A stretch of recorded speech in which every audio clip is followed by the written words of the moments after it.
Man, we're so pumped for this one tonight, guys. Here we go. We got a living legend right in front of us, Hall of Fame coach Dewey Black Cobra Cooper. How you doing, my man?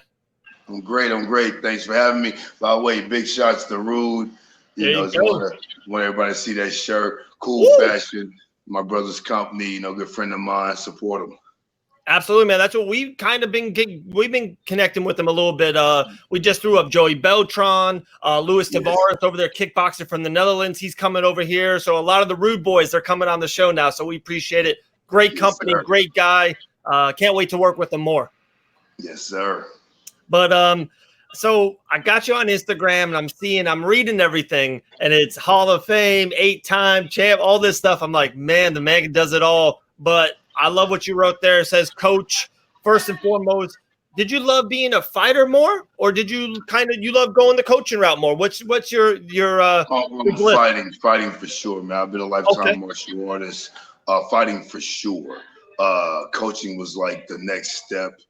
right, A lot of people don't realize I trained for a long time. I fought in the amateurs as a youngin, right, 2 years old, all the way up. And my last fight was actually against Peter Orts in Dubai.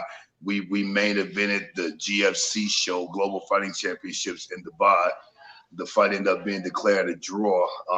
I felt I won the fight. We were supposed to rematch it. It never happened. Big shots to wow, Peter Orts, by the way, one of the greatest kickboxers to ever do it from Holland. Number love and respect for him. But yeah, we had a fight, and I haven't fought since. And I've been training fighters since 1999. People don't realize that. Remember, the 8 world titles I won as a head coach, 7 of them uh, were in boxing.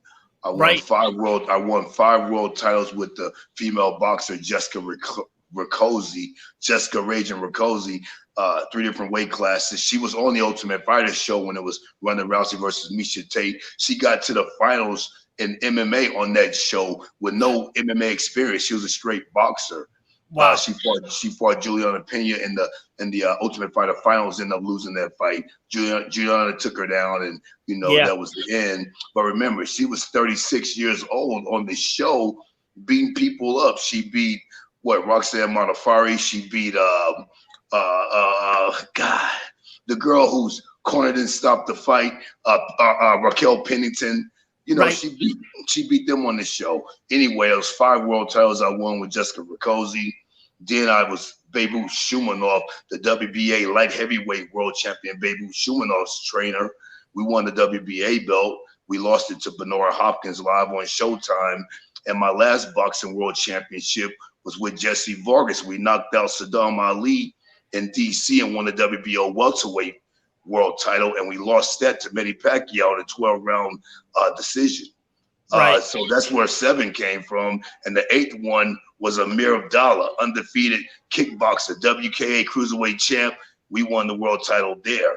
I'm not even going to mention my championship I won with Christine Fierro at the bare knuckle fighting championships. And I won 11 international titles as a coach. So everyone thinks I'm some new guy, man. I've been training fighters since 1999, man. Love You it, know what I man. mean? Love it. MMA fighters as well. It's been a long time. It's just people are just starting to recognize it now. And it's like, bro, I've been in this shit, for a long time. So Love it's it, all man. good, Much though. respect. Love it. Love it. So much there I want to unpack. I got a couple things there, but right there you said with Christine, she's fighting 9/11 Daytona Beach, Florida, Big Show. Are you Yes. coming out to that show as well? No, we're no longer training together. Okay. But it's all love and Yeah. respect her. And I'll definitely always root for her when she fights, man. She's the real deal, tough as nails, Yeah. and a really hardcore throwback. She's like a female Jack Dempsey, you know what I mean? She's a throwback, number love for her. Love it. Another lot of things. So I know you brought up boxing. I got actually another question for one of my main guys wanted to ask you, but so coaching boxing, coaching mixed martial artists, which way do you lean more a little bit? Do you love the old sweet science, old school boxing, or the MMA, the new generation of mixed martial artists? Well, I just love fighting, man. A lot of Right. people don't understand. I start off from Muay Thai. I fought all the way to the highest level in K1. kickboxing. I also had 25 professional boxing fights and 4 professional MMA fights. People don't understand that, I've done all 3 fighting sports. So my first sport was kickboxing. So of course, that's like my identity. I would Right. say it's in my DNA because I started so young. But I love boxing, man. I love boxing. What I will say to answer that question, I love all fighting because to me, street fighting, gun fighting, knife fighting, any kind of fighting, I'm just a real pugilist. I love fighting, in all. But I look at it like this between the MMA boxing thing. Boxing to me is like that girlfriend you got. You've been with her for a long time. You love her and all of that. And then MMA is like that hot girl that's flirting with you, Yep. and she's undeniable. She's fun. She's exciting, Yep. and you're like, man, whew, what should I do? And you kind of develop a little too much liking or too Right. much Yep. feeling for this new girl, Yep. and it makes things complicated. That's how I feel about it. I love boxing. I will say there is nothing like a 12-round world championship boxing fight. My fighter, man, we fought live on HBO against Manny Pacquiao, a 12-round war, sold out Thomas and Mack. Right. It was spectacular. But I also fought for a championship with Kevin Lee when he fought Tony Ferguson, and the T-Mobile Center was electric. Yeah. So MMA seems more exciting, Yeah. more hype, more crunk, more lit, whatever term you want to use. So it's not like I don't love them both. I love them both. They're 2 different sciences. Yep.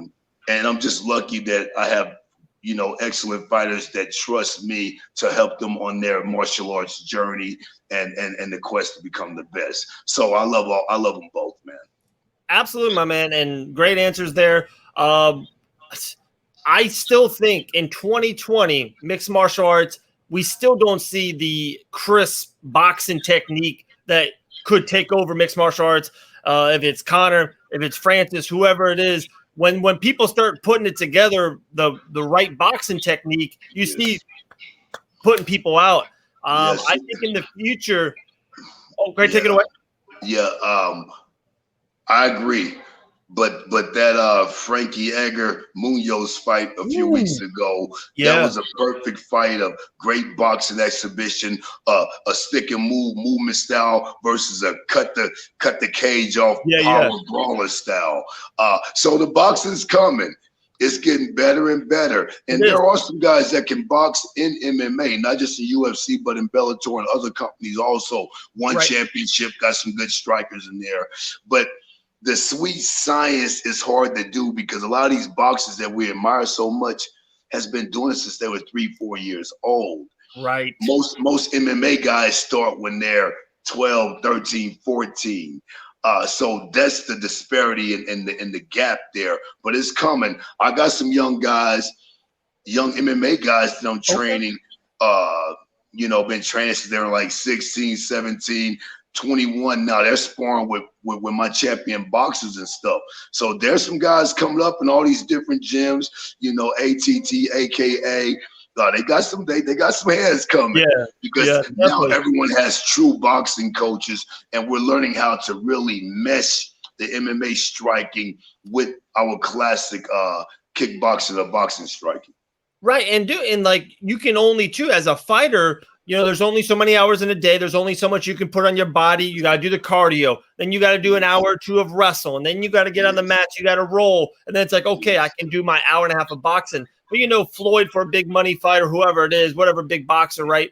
They're all day. They're in it. Their gym 10, 12 hours a day.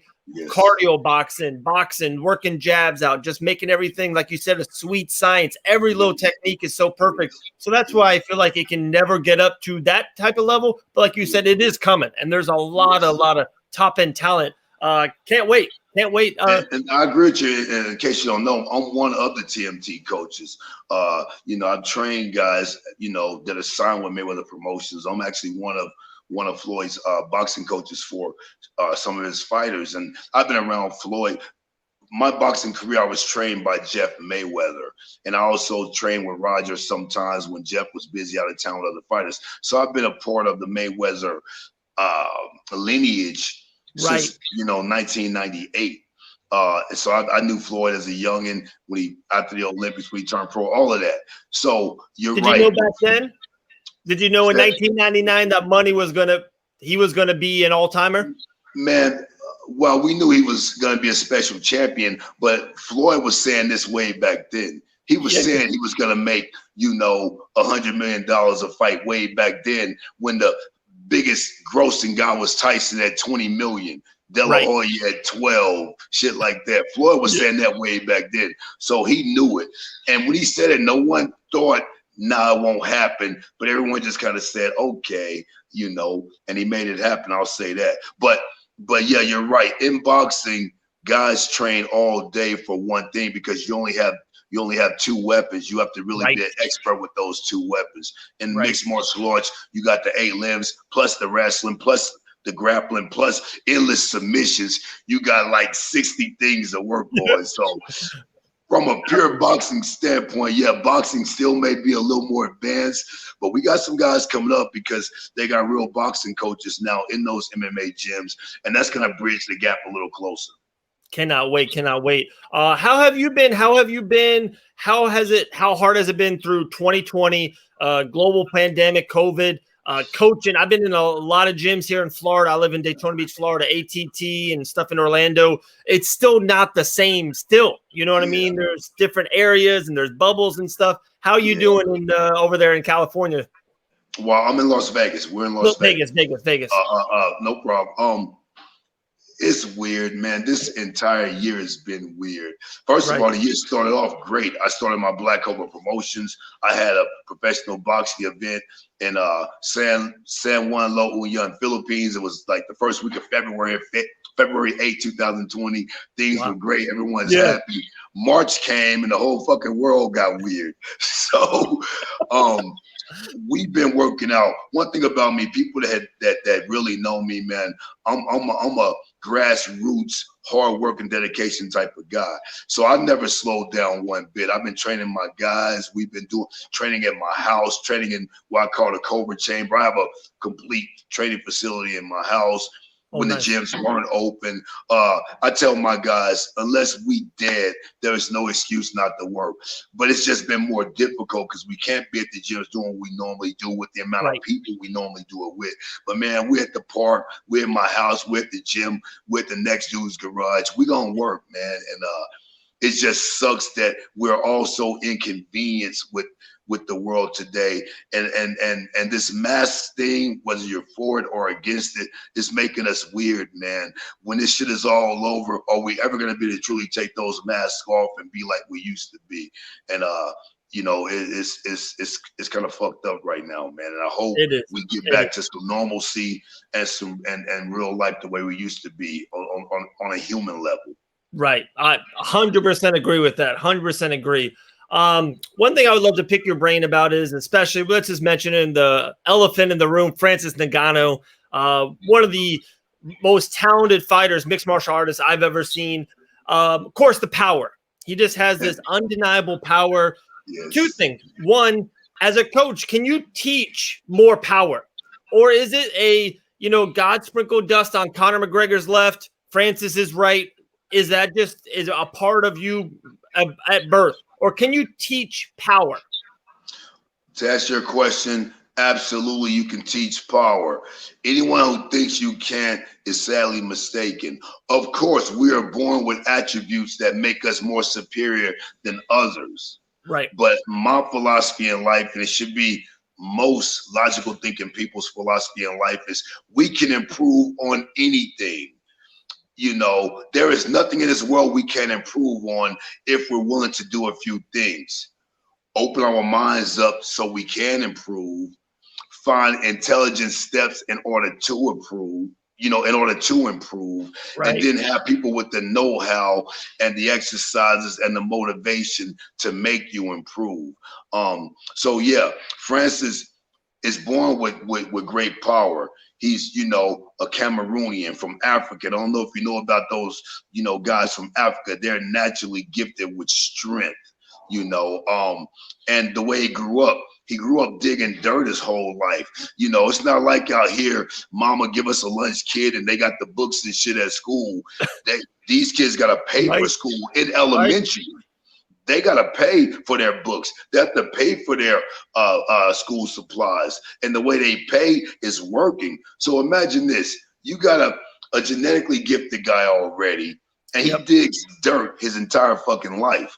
You know, boom, digging that dirt. What is this doing? You know, what is it doing? Getting his lats stronger, getting his shoulders stronger, you know, getting that upper body motion, forearms, wrists, all of that stuff. We didn't dig dirt until we had to do yard work once a month, you know, from our dad. You know what I mean? Yeah. We didn't dig dirt every day. And we definitely didn't dig dirt just to go to fucking school. So it's God-given attributes, it's childhood lifestyle things, and then he loves Mike Tyson. If you love Mike Tyson, you love him for one reason, that punching power. So all these things go into his mentality and his genetic makeup. It means power. Now you get him with real coaches. You know, guys like Coach Lopez, you know, in France. And then with guys like me who understands how to apply techniques.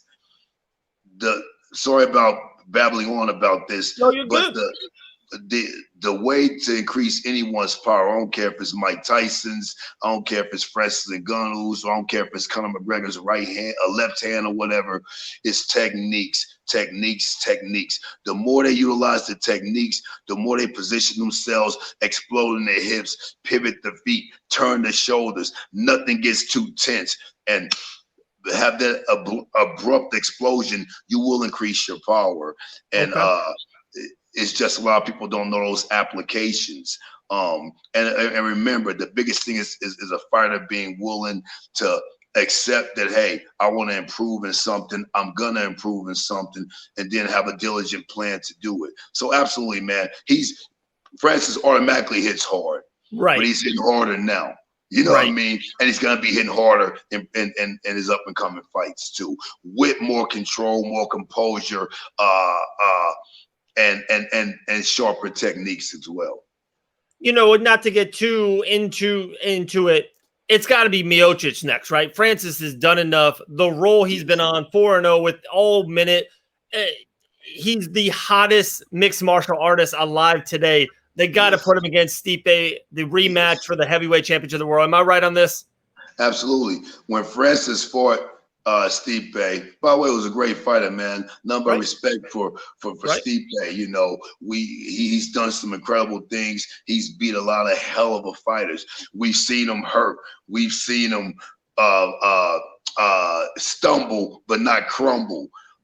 So he's a hell of a fighter. But Francis, the thing people don't understand, I think the biggest underlying factor in that first fight was experience. Francis at that time, and dig this, it was really remarkable him being there in the first place. He was like right at 4 years total fight experience, man. When they had that first fight, think about that. 4 years total fight experience. And he got to that level. We were unsuccessful that night. And he's had, what, 2 years more, 2.5 more years now. Time makes a big difference with a person's wisdom, their experience, their fight IQ, just really seeing him go through some tribulations and, you know, some trials. All this stuff makes a better Francis Ngannou. You know the cliche-ass saying, what doesn't kill us makes us stronger. But in his case, it really is a relevant statement. And I think, I know in a rematch, things will be different because he's a completely different fighter. And I know what the haters are going to say and the people that do all that shit talking on the internet. Oh, he's still throwing wild punches, this and that.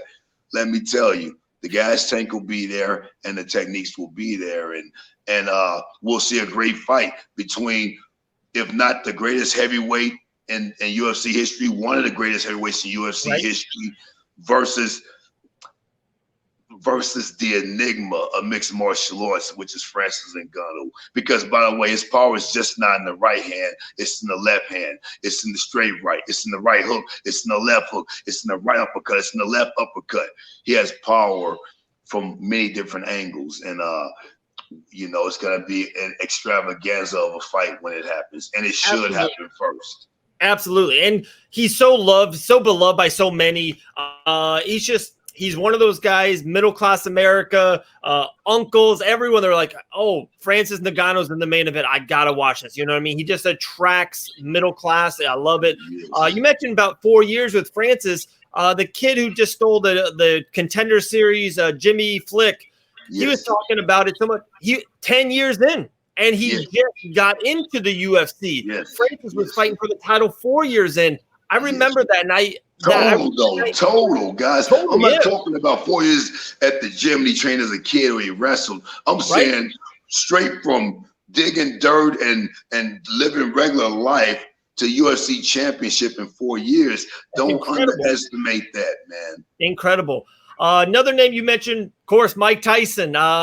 We've had Roy Jones on the show. We're big Roy Jones guys. Roy's a good friend of mine. Roy's a good friend of mine. I know Mike as well, but I actually worked for Roy. He opened the gym here in Vegas 3 years ago. I was one of the head coaches at his gym all over the website. Me and Roy are friends, and I got love for Roy. Love it. What do you think of it?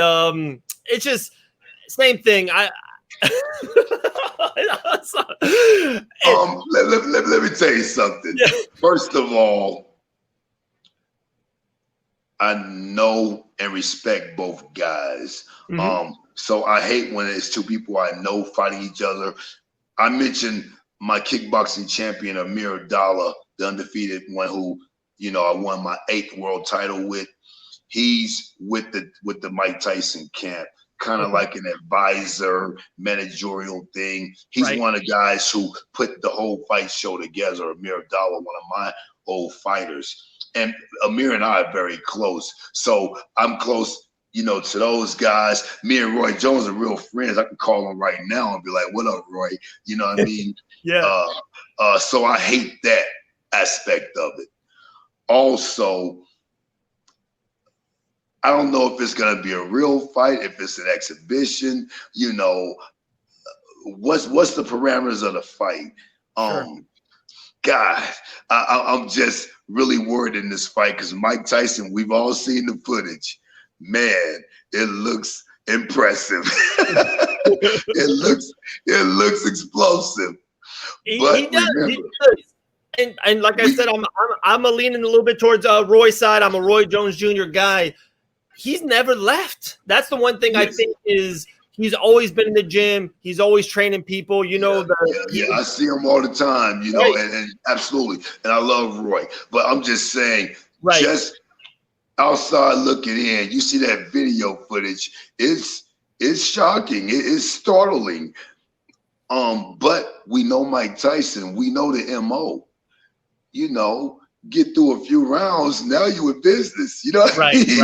You know, get through a few rounds, now you're in business. Now we look at a dynamic, just to me, the most dynamic boxer in the history of the sport was Roy Jones Jr.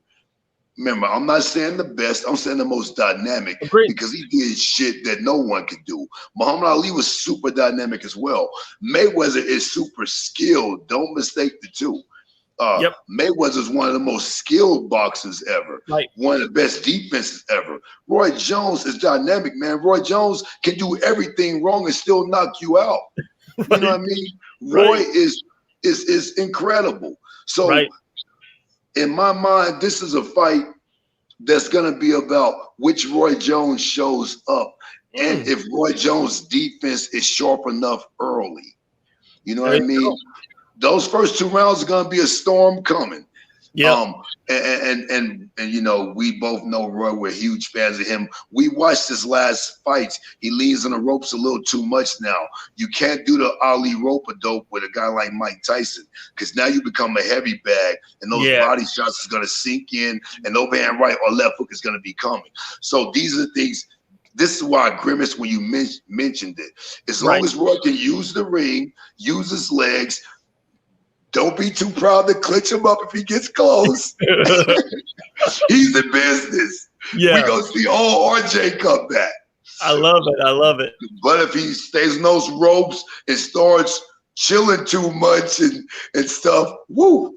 We all know Mike Tyson has one punch knockout power. It's like making a correlation with Francis Ngannou. If you get hit clean, the fight may be over. Same thing for Mike Tyson. So the defense got to be superb in the Roy Jones-Tyson fight for RJ, especially early. He gets the early storm. We're gonna be singing "Y'all Must Have Forgot" again. You know what I mean? There we go. We talk with Coach Dewey. I got two last questions for you. I appreciate your time. It's been great. It's well, definitely. I'll get in the studio and we'll wrap for an hour. I love it. I love your mind. Yes, one is my main man, the professor. He's been on the podcast multiple times. He's a huge fan of you, huge fan of boxing. He wanted me to ask you, when is James the Beast Willis? When is his next fight? James the Beast Wilson. Actually, we're trying to get him on that Mike Tyson, Roy Jones Cobra. Really? Yeah, oh yeah. We're definitely trying to get him on there. So he may end up being on there. If not, hopefully soon. Hopefully by October. Okay. Obviously, he's a Mike Tyson fan, the professor. If he loves James the Beast, Beast Mode Wilson, he loves that power punching, hard hitting. Yeah, we call him the professor, man. He's a trainer down here in Daytona Beach. Great kickboxer, boxing, just a beautiful mind as well. We love him. Yeah. So hopefully, Professor, Beast Mode will be on the Tyson show. First of all, if not, hopefully October, man. Okay. By the way, Beast Mode, everyone sees the stuff he's doing with his sons, pushing them. Some people like it, some people hate it. Hey, man, ain't nothing wrong with being a demanding father, trying to give your kids the best you can give to them. All you're gonna do is motivate them. Joe Jackson may have been a little extreme, but without Joe, there would have been no Michael Jackson. You know what I mean? Without there would be no Venus and Serena if it weren't for the dad being out there pushing their ass, trying to make them the best ever. So, a father spending time with his kids, whether it's, kind of strong or not, is a good thing, because those kids are going to end up being something great in the future. And James Beast Mode Wilson's such a great guy, man. He's a cool ass West Coast brother for sure. Love it, Coach. There's no diamonds are made without applying pressure. Yes, sir. And exactly. You know what I mean? So we'll end it on this one more. It's 2020. We were talking about social media. I remember, I looked a lot of information up, and you mentioned a lot of old stories about Floyd back in '99 and kickboxing. There's so much of social media, especially in mixed martial arts, especially with podcasts and interviews and, Masvidal. Everyone has their own shows and all their things. Are you a fan of that direction of people kind of getting out there more, doing more stuff, advertising for themselves in 2020? Or are you a little bit of the old school guy is just get in the gym, work hard, grind hard, and when your number is called, go out and do work? Well, I'll be 46 in November 10th. So I'm definitely an old school guy with a new school swagger. I don't mind all what the kids nowadays call extra. I don't mind all that extra shit if you are being an old school person by grinding and putting that work in, pounding that pavement. So guys like Masvidal and guys like this, I don't mind it because they are putting the work in. One thing I cannot stand is a fucking poser. Don't talk all that shit if you ain't working. If you ain't chopping down trees and running in the mountains and doing that Rocky Balboa shit in the gym and coming to the gym to work, not complaining about guys going hard on you and shit. Don't get on this social media shit and talk that shit like you some kind of ultimate fucking warrior. If you doing your work, then of course I'm a fan of today's landscape, because now you don't have to just depend on the promoter to promote who he likes or who he thinks the people like. You have a chance to control your own destiny, be your own CEO more, to push your brand. That's a great thing. But we cannot mistake this new school way and forget the old school grind. Because at the end of the day, if you can't fight, none of this shit gonna go right. You can talk all this shit, Right. be witty and clever, and dye your hair the color of people's flags you fighting. If you ain't ready to fucking fight, the fight's gonna show. So that's your question, and it's a great question to end on. I'm okay with it as long as we keeping it real here and here.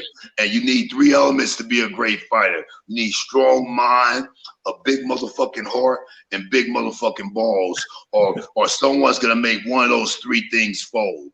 And so all these guys doing that extra shit, great. If you got this, and that. My man, Coach Dewey, Black Cobra Cooper. Man, I'm so pumped that Rude got us together. We'll definitely do more stuff in the future. But yeah, definitely. I love the swag. I see the shirt. We're doing big things with Rude in the future. Man, so excited. I appreciate your time, Coach, and we'll talk real soon. All right. One more thing, I gotta say it. Tomorrow is the Motown phenom Kevin Lee's 29th birthday. So I definitely want to be the first guy to say happy birthday, Kev. 2021, we right back at it. Big shots to TriStar, my brother Faraz, and his younger brother, Killer Keith Lee, is fighting in Bellator next week. September the 11th. So happy birthday, Kevin. Killer Keith, check him out. Next Friday night is going down in Bellator. We can't wait, my man. And yeah, I'm going to be here, Daytona Beach, Florida, Bare Knuckle FC, 9/11, big shows happening. So big things are happening in all of combat sports. Boxing's coming back. We got combat. We got UFC. Hopefully we see Francis and Stipe soon. Coach, hopefully we'll talk to you even sooner, all right? Follow me on Instagram, DC Black Cobra. DC Black Cobra. And if you guys don't know about that new social media platform called Zoo Live, TSU Live, get on it, man. You get paid for your content. Zoo Live, DC Zoo Live. Check that out. And Dewey Cooper told you first. Thank you, guys. You got it. Thanks, guys. Thanks, Dewey. Appreciate it.